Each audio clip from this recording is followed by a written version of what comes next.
स्वागत है हमारे चैनल एयरफोर्स एक सफ़र में।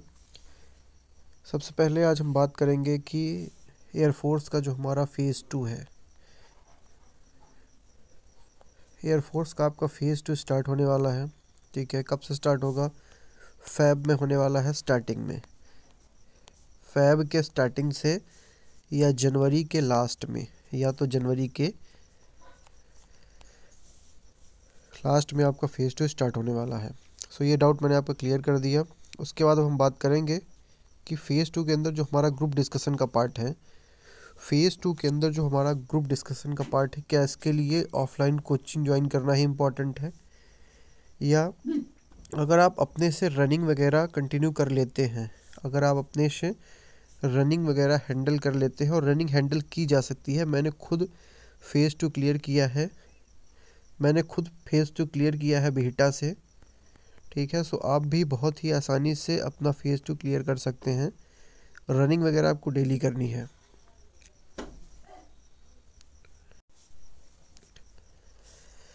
सो रनिंग वगैरह अगर आप कंटिन्यू करते हैं और पुशअप वगैरह आप अगर घर पे करते हैं, तो जीडी के लिए मैं आपको सारे टॉपिक प्रोवाइड कर दूंगा। जीडी के लिए मैं आपको सारे प्रोवाइड कर दूंगा, जितने भी टॉपिक जीडी में आते हैं। ठीक है, सारे इम्पॉर्टेंट टॉपिक जो भी आपके जीडी के अंदर पूछे जाते हैं, वो मैं आपको प्रोवाइड कर दूंगा डेली 1 या 2 वीडियो के माध्यम से। और अगर आप कमेंट करेंगे और नीड होगी, आपका फुल सपोर्ट रहेगा चैनल को, तो 2 से भी ज़्यादा वीडियो मैं डेली अपलोड कर दूंगा जीडी के लिए। अब आइए आते हैं कि हाउ टू कैसे करना है। जीडी में जो टॉपिक मैं आपको प्रोवाइड करूंगा, वो कैसे आपको हैंडल करना है। सबसे पहले ये किस फॉर्मेट में रहेंगे मैं आपको बता दूं। इंग्लिश में दूंगा, उसके बाद हिंदी में भी नीचे मिलेगा आपको। इंग्लिश में भी रहेगा ये टॉपिक, सेम चीज़, वही चीज़ सेम। उसके बाद मैं हिंदी में दूंगा। तो किसको किसको इंग्लिश में लिखना है, किसको किसको हिंदी में लिखना है। सभी बच्चे जो जीडी के लिए अपीयर होने वाले हैं, वो इंग्लिश में भी लिखें और हिंदी में भी अपनी एक नोट्स बना लें, या तो इसका स्क्रीनशॉट ले लें। तो वो इंग्लिश में भी आपको लिखना है और हिंदी में भी वो आपको टॉपिक लिखना है। उसके बाद आपको क्या करना है कि पूरे इंग्लिश और हिंदी में आपको रीड करना है। इंग्लिश में भी आपको रीड करना है और हिंदी में भी रीड करना है। और उसके बाद फिर आपको बोलना है। सो जो जो चैनल को सब्सक्राइब करेगा, उसको मैं टेलीग्राम का लिंक दूंगा। उस टेलीग्राम के चैनल से आपको जुड़ जाना है, या व्हाट्सएप में हमें ग्रुप बनाएंगे, उसमें आप लोग जुड़ जाइएगा, जितने भी बच्चे जीडी के लिए प्रिपेयर कर रहे हैं। उसके बाद जैसे आज हमारा टॉपिक, पहला टॉपिक हम वुमेन एम्पावरमेंट पे बात करेंगे। किस पे बात करेंगे? वुमेन एम्पावरमेंट पे। तो इस टॉपिक पे फिर आपको अपना ऑडियो रिकॉर्ड करना है और ग्रुप में सेंड कर देना है। देन मैं आपको बताऊंगा, या कई ऐसे ग्रीन कार्ड होल्डर, मेरे अलावा कई ग्रीन कार्ड होल्डर जिन्होंने जीडी क्वालिफाई किया है, वो उस ग्रुप में होंगे और आपको बताएंगे कि कहाँ आपके परफॉर्मेंस में दिक्कत है और क्या आपको सुधार करनी है। तो ठीक है, ये हमारा पूरा प्रोसीजर मैंने समझा दिया, कैसे कैसे हम चलेंगे। सो अब हम स्टार्ट करते हैं अपना आज का टॉपिक। तो हमारा आज का टॉपिक है वुमेन एम्पावरमेंट। हमारा आज का टॉपिक है वुमेन एम्पावरमेंट। आज हम वुमेन एम्पावरमेंट पे बहुत ही डिटेल में बात करेंगे और कैसे हमें वहाँ पे प्रेजेंट करना है अपने आप को। सबसे पहले देखिए, वहाँ पे मैं एक चीज़ और बता दूँ, क्योंकि हर वीडियो में मैं फिर ये चीज़ एक्सप्लेन नहीं करूँगा सेम चीज़। ठीक है, सबसे पहले हमें कॉन्फिडेंस रखना है। वहाँ पे क्या रखना है? वहाँ पे कॉन्फिडेंस रखना है, और थोड़ी सी लाउड आवाज़ में जो आप जीडी देंगे वहाँ पे, तो आपको बात करनी है। ठीक है, अगर आपका कोई भी डाउट इससे रिलेटेड आता है तो आप कमेंट कर दीजिए। ये तो पूरी डिटेल हो गई कि कैसे कैसे हमारी क्लासेस चलेंगी और कैसे कैसे जीडी आपको करना है। अब आइए आते हैं अपने टॉपिक पे। सो यहाँ पे लाइनें लिखी हैं, मैं एक्सप्लेन करता चलूँगा और पढ़ता चलूँगा। Women empowerment in India has evolved significantly over the years, but challenges remains in achieving full equality। कहला है कि जो हमारा वुमेन एम्पावरमेंट है भारत में, जो नारी सशक्तिकरण है। ठीक है, वुमेन एम्पावरमेंट का मतलब क्या होता है?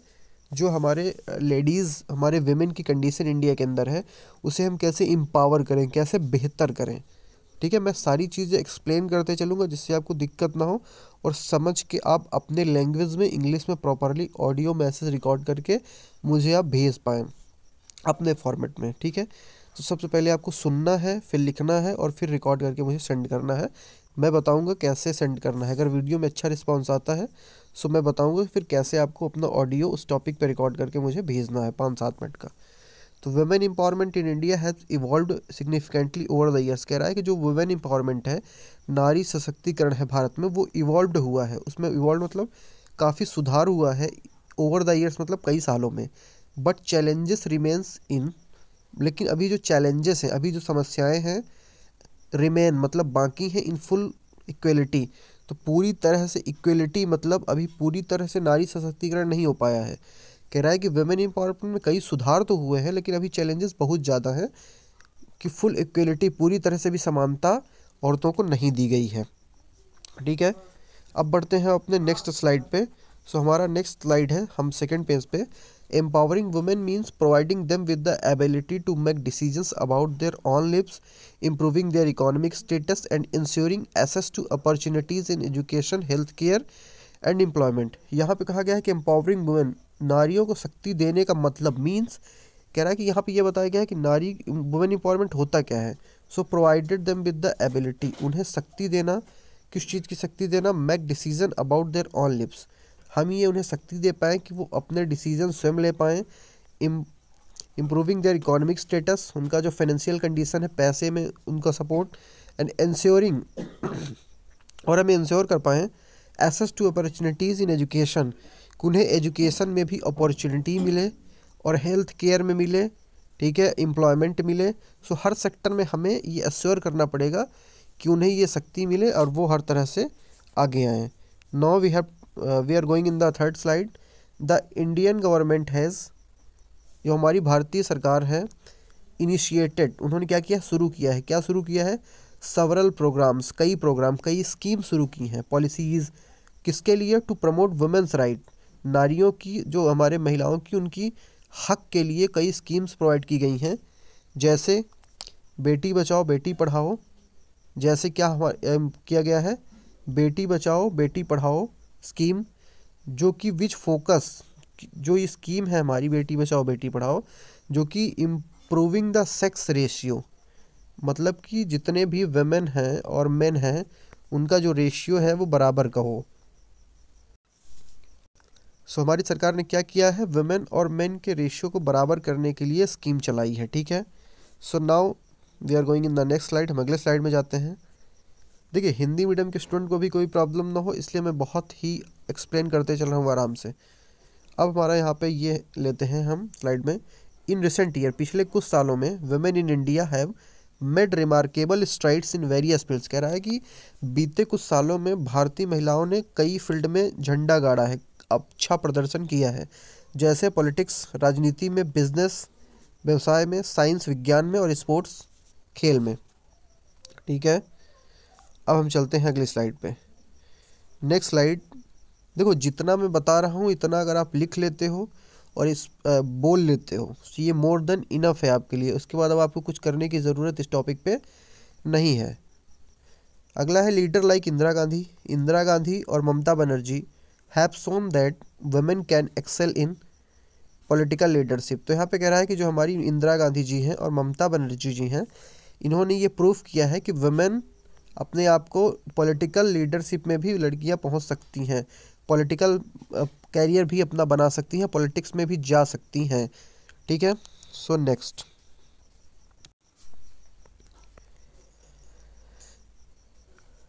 कह रहा है कि women entrepreneurs are breaking barriers and leading successful business. कह रहा है कि जो हमारी महिलाएं जो व्यवसाय करती हैं, ब्रेकिंग बैरियर्स, जो लिमिट थी कि वो नहीं कर सकती, वो अच्छा नहीं कर सकती, उस बैरियर को तोड़ा है। एंड लीडिंग, और क्या किया है, लीड किया है सक्सेसफुल बिजनेस, मतलब अच्छे अच्छे बिजनेस को चलाया है। वाइल, जबकि sports women like Mary Kom और पीवी सिंधु जो हमारी हैं, are inspiring a new generation, जो हमारी आने वाली पीढ़ी है उसको इंस्पायर कर रही हैं, उसको मोटिवेट कर रही हैं कि आप अपने टू परस्यू देयर ड्रीम, कि आप अपने सपनों को कंटिन्यू कर सकते हो, आप अपने सपनों को पूरा कर सकते हो। सो अब आ जाते हैं हम नेक्स्ट स्लाइड में। यहाँ पे हमारे पास है the rise of women in education. The rise of women in education, जो महिलाओं का एजुकेशन में आई हैं, is also a crucial aspect वो भी एक बहुत ही इंपॉर्टेंट सेगमेंट है। कह रहा है कि जो महिलाओं की शिक्षा है वो भी बहुत एक इम्पॉर्टेंट सेगमेंट है। As more women are enrolling in school, कई लड़कियों के एडमिशन स्कूल में ज़्यादा हो रहे हैं, यूनिवर्सिटीज़ में हो रहे हैं, contributing to a significant increase in literacy rate, जो कि महिलाओं की भी लिटरेसी रेट बढ़ रही है। ठीक है, महिलाओं की भी जो लिटरेसी रेट है वो बढ़ रही है, मतलब ये कहा जा रहा है कि सुधार अब हो रहा है। आ जाते हैं अगली स्लाइड पे। However there are still significant challenges, कह रहा है कि हालांकि अभी क्या है कि कुछ अभी चैलेंजेस बाकी हैं, जैसे कि gender based violence, low representation in top position. इसका मतलब कि लो रिप्रेजेंटेशन इन टॉप पोजीशन की जो बड़े बड़े पोजीशन है हमारे गवर्नमेंट्स के अंदर या प्राइवेट्स के अंदर, प्राइवेट्स में तो कुछ सुधार हो रहा है बट गवर्नमेंट्स के अंदर जो बड़े बड़े पोजीशन हैं वहाँ भी महिलाएं नहीं पहुँच पा रही हैं। सो वहाँ उन्हें पहुँचना चाहिए, हमें ये चीज़ें करनी है कि महिलाएं वहाँ तक भी पहुँचें। And societal expectations that limits women freedom, कह रहा है कि जो हमारे सोसाइटी की एक्सपेक्टेशन है कि लड़कियाँ ये नहीं कर सकती या उन्हें ऐसे करना चाहिए, वो दैट लिमिट वो क्या करती है, वो जो एक्सपेक्टेशन है सोसाइटी की, वो जो सोच है, वो वुमेन्स फ्रीडम, लड़कियों को स्वतंत्रता देने से रोक रही है। ऐसे विचारधाराएं। हमारा नेक्स्ट स्लाइड है सोशल एंड कल्चरल बैरियर्स, जो हमारे सामाजिक कुछ चीज़ें बना दी गई हैं और कल्चर के बेस पे बना दिया गया है, तो वो भी क्या करता है, वो प्रिवेंट करता है, रोकता है किसको, वुमेन को, किस चीज़ से, from enjoying the full benefit of empowerment, उन्हें पूरी तरह से विकासशील नहीं होने देता, स्पेशली इन रूरल एरियाज, गाँव के क्षेत्र में अभी भी ऐसे बैरियर्स हैं कि वहाँ पे वुमेन एम्पावर नहीं हो पा रही हैं, वुमेन को पूरी फ्रीडम नहीं मिल पा रही है। ये हमारी स्लाइड है। टू ट्रूली एम्पावर वुमेन, अगर हमें सच में वुमेन को एम्पावर करना है, so there needs to be a continued effort, हमें कंटिन्यू एफर्ट बनाने पड़ेंगे फ्रॉम द गवर्नमेंट साइड से, जैसे एनजीओ एंड सोसाइटी और as a whole, to provide equal opportunity, हमें इक्वल अपॉर्चुनिटी देनी पड़ेगी, जैसे एक बच्चे को देते हैं वैसे एक बच्ची को मिलनी चाहिए। इंश्योर सेफ्टी, हम उनकी सेफ्टी को इंश्योर करें, सुनिश्चित करें, एंड चैलेंज पार्शियल नॉर्म्स। सो ये हमारी स्लाइड्स शायद इंग्लिश की ख़त्म हो गई। इंग्लिश में मैंने इसलिए एक्सप्लेन किया है क्योंकि वहाँ पे आपको इंग्लिश में रिप्रेजेंट करना है टॉपिक अपने, जीडी में हिंदी नहीं चलती, इंग्लिश में आपको रिप्रेजेंट करना है। सो इंग्लिश हमने समझ लिया, हिंदी को भी मैं एक बार पढ़ दे रहा हूँ पूरा, ठीक है, बट आपको पढ़ना दोनों में है, बट मतलब प्रयास ये करिए कि इंग्लिश में तैयार करिए, ठीक है, क्योंकि आपको वहाँ पे इंग्लिश में रिप्रेजेंट करना है। महिला सशक्तिकरण भारत में महिला सशक्तिकरण समय के साथ महत्वपूर्ण रूप से विकसित हुआ है। कह रहा है कि समय के साथ तो विकसित हुआ है, लेकिन पूर्ण समानता प्राप्त करने में अभी भी चुनौतियां बाकी हैं। मैं कह रहा है कि अभी भी चैलेंजेस बाकी हैं, पूरी तरह से स्वतंत्रता नहीं मिली है। नेक्स्ट स्लाइड कहती है महिला सशक्तिकरण का मतलब है महिलाओं को अपने जीवन के निर्णय लेने की क्षमता देना, उनकी आर्थिक स्थिति को सुधारना और उन्हें शिक्षा, स्वास्थ्य और रोजगार के अवसरों तक पहुँच प्रदान करना। यहाँ पर महिला सशक्तिकरण का मतलब बताया गया है। जो चीज़ें वहाँ पे इंग्लिश में थी यहाँ पे हिंदी में है।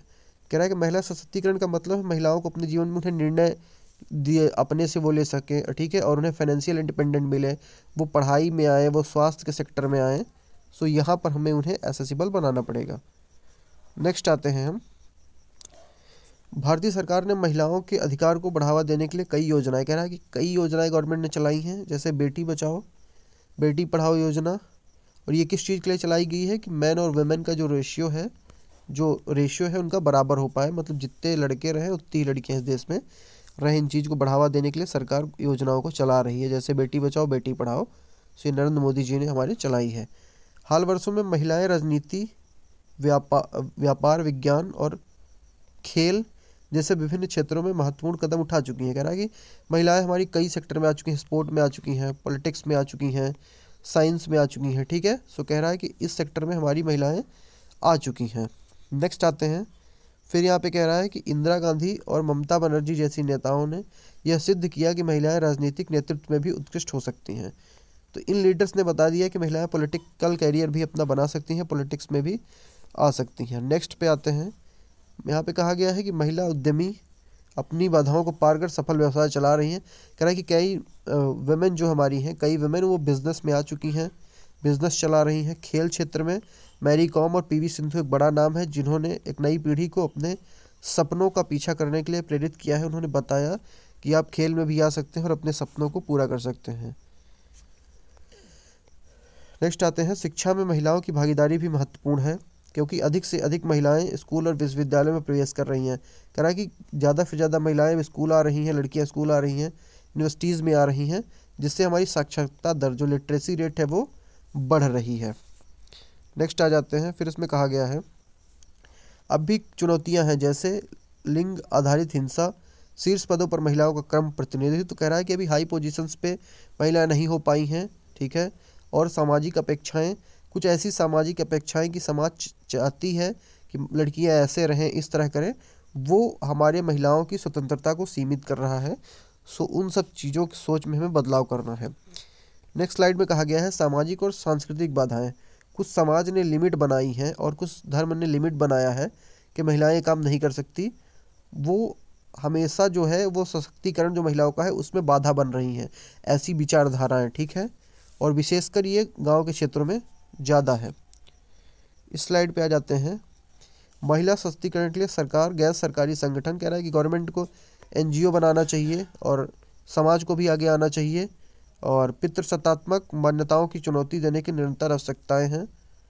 तो ये जो हमारी पितृसत्तात्मक है, इसे थोड़ा सा चेंज करना चाहिए। हमें वुमेन को भी फ्रंट पे लाना चाहिए और वुमेन को भी हमें फ्रीडम देनी चाहिए हर तरह से, कि वुमेन भी आगे आ पाएँ और वो सारा काम अपने से कर पाएँ और विकास कर पाएँ वो अपनी लाइफ में, ठीक है। सो अब यहाँ पे हम बात करूँ, कुछ मैंने पॉइंट लिखे हैं कि वहाँ पे जो आप जीडी दोगे, सो आपको कुछ टॉपिक ऐसे हैं कि आप देखो वहाँ पे आप ये बता देना, जैसे ये तो डिस्कशन हो गया, इससे आपको 3-4 टॉपिक उठा लेने हैं जो आपको बेहतर लगे, 3-4 पैराग्राफ। उसके बाद यहाँ पे मैंने कुछ आइडिया लिखे हैं जो कि हिंदी और इंग्लिश में दोनों में मैंने लिखे हैं, जो कि वुमेन एम्पावरमेंट में हेल्प करेंगे। तो फटाफट मैं उन्हें भी बता देता हूँ बिना आपका टाइम लिए। सो पहला हमारा है स्किल डेवलपमेंट प्रोग्राम, कौशल विकास योजना। इसे आप पढ़ लेना प्रॉपरली, ठीक है। कौशल विकास योजना की महिलाओं को स्किल सिखाई जाए। तो यहाँ पे मैंने पूरा इंग्लिश में लिख दिया है। उसके बाद यहाँ पे मैंने हिंदी में भी लिख दिया है। सेकंड हमारा है फिनेंशियल लिटरेसी वर्कशॉप, आर्थिक साक्षरता कार्यशालाएँ। कह रहा है कि ऑर्गेनाइज कराएं फिनेंशियल लिटरेसी वर्कशॉप जो कि हेल्प करे, किसे, वुमेन को हेल्प करे अंडरस्टैंड मनी मैनेजमेंट। हमें एक ऐसी वर्कशॉप बनानी पड़ेगी जहाँ पे लड़कियाँ अब जा करके हेल्प मैनेजमेंट को सीखें, मनी मैनेजमेंट को सीखें, सेविंग को सीखें, महिलाएं इन्वेस्टमेंट को सीखें और अपनी फिनेंशियल इंडिपेंडेंस वो खुद बना सकें, वो पैसों के लिए स्वतंत्र हो पाएँ और बूस्ट कॉन्फिडेंस, और उनका कॉन्फिडेंस भी इस तरह से बढ़ेगा। सो आप इसका स्क्रीनशॉट लेते चलिए या बाद में आप इसके नोट्स बना लीजिए, और या तो फिर मैं आपको ये पूरी नोट्स की पीडीएफ प्रोवाइड भी कर दूंगा। सो अब आते हैं इस पर, हिंदी में वही है, अधिक साक्षरता कार्यशालाएँ आयोजित करनी चाहिए, ठीक है। बचत निवेश सिखाएं उनको, वित्तीय स्वतंत्रता दिलवाएं जिससे उनका आत्मविश्वास बढ़ेगा। उसके बाद ये हमारा तीसरा पॉइंट है safe public space and transportation, सुरक्षा प्रदान करें सार्वजनिक स्थान में और परिवहन में, इंश्योर करें कि वो पब्लिक में सेफ़ हैं, ठीक है। इनकरेज करें उन्हें सोसाइटी में सारे काम को करने के लिए, अच्छे काम को करने के लिए, आगे आने के लिए, एजुकेशन में अच्छा करें, ठीक है। सो ये कुछ पॉइंट्स हैं जो हमें ध्यान रखने चाहिए। उसके बाद वही चीज़ यहाँ पे हिंदी में मैंने लिख दी है पूरी, आप इसको पढ़ लेना। उसके बाद आते हैं इस पॉइंट पे, हेल्थ एंड वेलनेस प्रोग्राम, स्वास्थ्य और कल्याण प्रोग्राम हमें चलाने चाहिए, कार्यक्रम चलाने चाहिए। प्रोवाइडिंग वुमेन को क्या करें, हेल्थ केयर प्रोवाइड करें, मेंटल हेल्थ हो सपोर्ट करें, वेलनेस प्रोग्राम है, ठीक है। Improve their quality of life, उनकी जो लाइफ को इम्प्रूव करें, help them make inform decision about there well beings. तो ये सारी चीज़ें आप पढ़ लीजिएगा, मैंने कुछ पॉइंट ऐड किए हैं कि किस किस पॉइंट से वुमेन को एम्पावर किया जा सकता है इंडिया के अंदर। उसके बाद हम इस पे आ जाते हैं लास्ट पे, लीडरशिप ट्रेनिंग एंड मेंटरशिप। तो लीडरशिप ट्रेनिंग हमें उन्हें दे देनी चाहिए, हमें मेंटरशिप देना चाहिए। Offering leadership training and mentorship programs for young women can inspire them to make on leadership role. हम उन्हें बिजनेस के सेक्टर में ला सकते हैं, उन्हें लीडर बना सकते हैं। ऐसे ऐसे हमको प्रोग्राम चलाने चाहिए, ऐसे ऐसे मेंटरशिप प्रोग्राम हम चला सकते हैं जिससे पॉलिसी मेकिंग में and influence positive changes in their communities, तो पॉजिटिव चेंज देखा जा सकता है। तो ये सारे टॉपिक है, वही चीज़ें हिंदी पे लिख दी गई है। मैंने एक छोटी सी कोशिश करी है उन बच्चों को जो कि ऑनलाइन बैच पेड में अफोर्ड नहीं कर पाते जीडी के लिए या ऑफलाइन नहीं जा सकते हैं। सो मैंने पूरा समझाने की कोशिश की है। जो भी इसमें आपको सुधार चाहिए या जो भी कुछ नया चाहिए या जो भी आपको प्रॉब्लम होती है, आप वीडियो को कमेंट कर दीजिए। अगर आपको वीडियो अच्छा लगा हो और एक मेरा प्रयास आपको अच्छा लगा हो तो चैनल को आप सब्सक्राइब कर लीजिए, वीडियो को लाइक कर दीजिए और उन सभी को शेयर कर दीजिए जिन्हें टॉपिक्स की ज़रूरत है। और आप कमेंट करिए अगला टॉपिक कौन सा चाहिए, उसमें मैं जीडी के लिए, ग्रुप डिस्कशन के लिए, एयरफोर्स के लिए आपको वीडियो बनाऊंगा। उसके अलावा एयरफोर्स से रिलेटेड आप कोई भी डाउट हो वीडियो के नीचे कमेंट करिए, आपको जवाब दिया जाएगा। Thank you.